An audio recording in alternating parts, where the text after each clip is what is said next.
नमस्कार मित्रांनो. तर एवढे दिवस आपण मेनू बार पूर्ण लर्न केला आहे. आज आपण स्टँडर्ड टूलबारवर व्हिडिओ बनवत आहे आणि स्टँडर्ड टूलबारचं लेक्चर आहे आज. तर आजच्या एका लेक्चरमध्ये आपण पूर्ण स्टँडर्ड टूलबार लर्न करणार आहोत. ठीक आहे. यामध्ये तेच गोष्टी आहे जे मेनू बारमध्ये आहे. फक्त एवढंच आहे की हे एका क्लिकमध्ये म्हणजे शॉर्टकट म्हणू शकतो आपण याला. म्हणजे एका क्लिकमध्ये येऊन जाणार समजा. ठीक आहे. आणि मेनू बारमध्ये जे गोष्टी आपण बघितल्या ते डीपमध्ये बघितल्या आहे आणि यामध्ये जे गोष्टी बघणार आहोत ते शॉर्टकट आहेत. त्या डीपचे हे शॉर्टकट आहे. ठीक आहे. तर मेनू बारला सुरुवात करूया. आता मला न्यू पेज घ्यायचं आहे. तर आपण न्यू पेज नेहमी घ्यायचो फाईलमध्ये जाऊन पहिल्या ऑप्शनला क्लिक करून न्यू पेज घ्यायचो. आता मला इथे स्टँडर्ड टूलबारमध्ये एका क्लिकमध्ये न्यू पेज भेटून जाईल. बघू शकता तुम्ही, हे माझं न्यू पेज आहे 2 नंबरचं. ठीक आहे. आता यानंतर आपण फाईल सेव्ह करण्यासाठी सुद्धा, बाहेरची फाईल ओपन करण्यासाठी सुद्धा मेनू फाईलमध्ये जायचो आणि ओपनमधून इथून ओपन करायचो. आता असं नाही, इथे स्टँडर्ड टूलबारला क्लिक करून तुम्ही फाईल बाहेरची ओपन करू शकता. एका क्लिकमध्ये पाहू शकता. ठीक आहे. क्लिक. आता यानंतर आपण घेऊया फाईल सेव्ह. फाईल सेव्ह म्हणजे फाईल सेव्ह करणे. त्यासाठी आपल्याला काहीतरी इथे काम करावं लागेल आणि एक कलर देऊन. आता इथे फाईल सेव्हचा ऑप्शन ओपन झाला आहे स्टँडर्ड टूलबारमध्ये, बघू शकता तुम्ही. ठीक आहे. टूलबारमध्ये आता मी ज्याच्यावर माझा ॲरो आहे तिथं येत आहे सेव्ह आणि त्याचा शॉर्टकट आहे Ctrl+S. तर हे सुद्धा ऑप्शन आपण फाईलमध्ये जाऊन सेव्ह आणि सेव्ह ॲज. जर तुम्हाला आता पण फाईल सेव्ह ॲज करायची असेल, सेव्हसाठी शॉर्टकट आहे. सेव्ह ॲज जर करायची असेल तर तुम्हाला फाईलमध्ये जाऊन सेव्ह ॲजच्या ऑप्शनला किंवा त्याचं शॉर्टकट आहे Ctrl+Shift+S हे बटन क्लिक करावं लागेल. त्या व्यतिरिक्त जर तुम्हाला सेव्ह ॲज करायची असेल तर मग फाईलमध्ये जाऊन तुम्हाला सेव्ह ॲज करू शकता तिथून तुम्ही फाईल. ठीक आहे. त्यानंतर आपण सेव्ह करण्यासाठी इथून सरळ फाईल सेव्ह करू शकतो. याच्यातले मी तुम्हाला त्या दिवशी वर्जन, कुठे सेव्ह करायची, कशी सेव्ह करायची ते सांगितलं आहे. त्यासाठी हे परत रिपीट करणार नाही. आज आपण स्टँडर्ड टूलबार फक्त शॉर्टकट सांगणार आहे त्यामधले. आणि ते नंतर डिझायनिंगमध्ये सुद्धा आपण ते रिन्युअल घेणार आहे त्यावर एक वेळेस. आणि आता इथे बघू शकता हे 3 ऑप्शन झाले आपले. आता हे 4थं ऑप्शन म्हणजे प्रिंट. त्याचं शॉर्टकट आहे Ctrl+P आणि शॉर्टकट लक्षात ठेवा, शॉर्टकट आहे Ctrl+P. आणि याद्वारे जर आपल्याला फाईल एखादी प्रिंटला टाकायची असेल तर प्रिंटला आपल्याला कुठली फाईल टाकायची आहे, आपली मेन प्रिंट नाही, जे म्हणजे फ्लेक्स प्रिंटिंग असते ते नाही, बॅनर प्रिंटिंग वगैरे नाही. यामध्ये आपण प्रिंटला टाकू शकतो. ते म्हणजे मेनू कार्ड किंवा bill book, black and white print जास्त करून, किंवा A4मध्ये जे प्रिंट होतात तशा प्रिंट आपण इथून प्रिंट करू शकतो. क्लिक केलं मी त्याला, त्याचा इंटरफेस बघू शकता तुम्ही. ठीक आहे. त्यानंतर कट आपण फाईलमध्ये जाऊन शिकले आहे. एडिटमध्ये जाऊन कट आपण घेतला आहे. Cut paste. ठीक आहे. एडिटमध्ये जाऊन इथून जर केलं तर कट आणि एडिटमध्ये जाऊन परत जर केलं तर पेस्ट. तेच ऑप्शन आता इथं आपण लर्न करणार आहोत. ही कात्री जी तुम्हाला दिसत आहे ही म्हणजे कट आणि हा जो डबल पॅड दिसत आहे हा म्हणजे पेस्ट. Cut paste. ठीक आहे. आता कट पेस्ट झाला. त्याच्यानंतर कॉपी पण एक ऑप्शन होतं. मी फाईल कॉपी केली आहे, 3 वेळेस केली, 4 वेळेस केली, बघू शकता तुम्ही. एका क्लिकमध्ये आपल्याला इथून फाईल आपण कॉपी करू शकतो, पेस्ट करू शकतो, कॉपी करू शकतो, पेस्ट करू शकतो. ठीक आहे. हे 3 फाईल.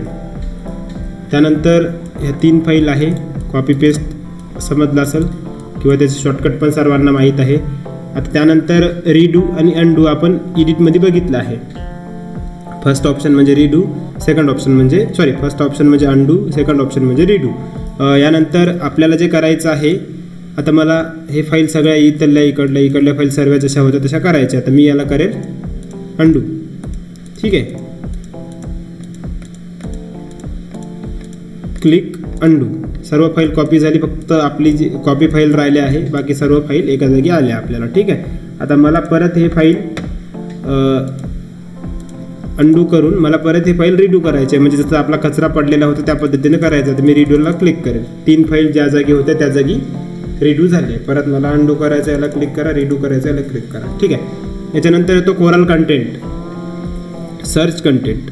जो आपण कोरलमध्ये कंटेंट सेव्ह केलेला असतो तो आपण इथून सर्च करू शकतो. Use the content coral content Docker search for clip art, photos and fonts. इथून तुम्ही कंटेंट सर्च करू शकता कोरलमध्ये, जे तुम्हाला कामी येईल ते. त्याच्यामध्ये आता नंतर आला आहे इम्पोर्ट. Ctrl+I शॉर्टकट आहे. इम्पोर्ट आपण फाईलमध्ये जाऊन इथून शिकवलेलं आहे तुम्हाला. आज आपण इम्पोर्ट इथून शिकूया. इम्पोर्ट म्हणजे एखादी फाईल आतमध्ये घेणे. ड्रॉ करा, फाईल आली. ठीक आहे.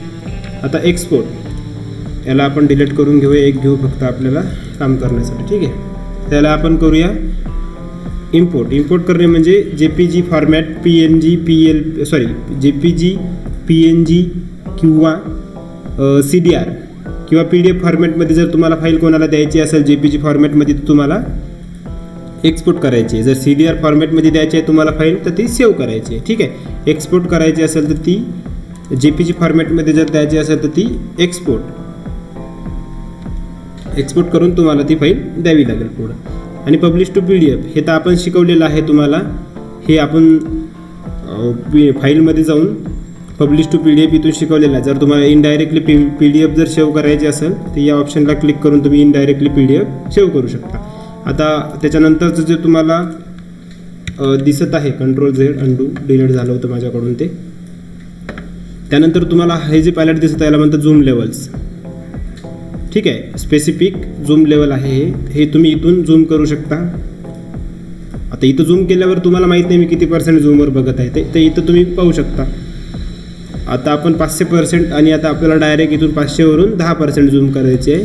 Click 10% zoom. आता मला 100% करायचे आहे. 100% याला म्हणतात झूम लेवल्स. आणि इथे फुल स्क्रीन आहे. फुल स्क्रीनचं शॉर्टकट आहे F9. आता मला एक फोटो मी बनवला आहे आणि तुम्हाला फोटोचा स्क्रीनशॉट काढायचा आहे किंवा मला त्या फोटोचा फोटो काढायचा आहे लोकांना देण्यासाठी किंवा सॅम्पल दाखवण्यासाठी कोणाला, तर मला इथून फुल स्क्रीन करून कोरलचं काहीही येणार नाही. म्हणजे कुठलंही वर्कस्पेस किंवा होम स्क्रीन कुठली स्क्रीन कोरलची दिसणार नाही. त्यासाठी डबल क्लिक करा, रिटर्न येईल ते. आता इथं आलं, डबल क्लिक, रिटर्न. आता मला रुलर्ससुद्धा आपण फाईलमध्ये जाऊन व्ह्यूमध्ये जाऊन घेतले आहे. तर रुलर्स पण ज्यावेळेस आपण व्ह्यूमध्ये जाऊन घेतो तो लॉंग कट आहे त्याचा आणि त्याचा शॉर्टकट इथे असतात स्टँडर्ड टूलबारमध्ये. रुलर्स बघू शकता, हे याला म्हणतात रुलर्स. एक वेळेस तुम्हाला फाईलमध्ये सुद्धा सांगितलेलं आहे रुलर्स कशाला म्हणतात ते. आणि आता तुम्हाला रुलर्स इथून पण दाखवतोय करून, याला म्हणतात रुलर्स. ठीक आहे. इथून अप आणि इथून डबल शो. ठीक आहे. आता ग्रीडसुद्धा आपण शिकलो आहोत. व्ह्यूमध्ये जाऊन ग्रीड कशाला म्हणतात आणि ग्रीडचे काय कामं असतात ग्रीडसुद्धा आपण शिकलेलो. आता हे ग्रीड मला इथून काढायचे आहे, मी काढून टाकली. परत मला ग्रीड पाहिजे इथून आणि परत नाही पाहिजे इथून. ठीक आहे. हे ग्रीडसुद्धा तेच आहे जे आपण व्ह्यूमध्ये पाहू शकतो, ब्लेस लाईन ग्रीड. ठीक आहे. याची आपल्याला गरज नाही आहे. ते याचा स्नॅप टू पण आपण शिकलेलो आहोत. ऑब्जेक्ट स्नॅप टूचं काम काय आहे व्ह्यूमध्ये, सर्वात लास्टचा ऑप्शन आहे स्नॅप टू. आणि त्यानंतर आपण होम स्क्रीन म्हणजे वेलकम स्क्रीन, कोरलची जी वेलकम स्क्रीन असते, जर तुम्हाला वेलकम स्क्रीनला जायचं असेल इथून क्लिक करून तुम्ही सरळ वेलकम स्क्रीनला जाऊ शकता. आणि त्यानंतर हे जे ऑब्जेक्ट आहे हे आहे म्हणजे जे आपल्याला कामी नाही आहे, description the light workspace is idea new user वगैरे, हे आपल्याला कामी नाही आहे. त्यासाठी आपण हे लर्न करणार नाही आहोत. तर आपण सिम्पल आपल्या पेजला येऊया, याला कॅन्सल करूया, न्यू पेजवर येऊया.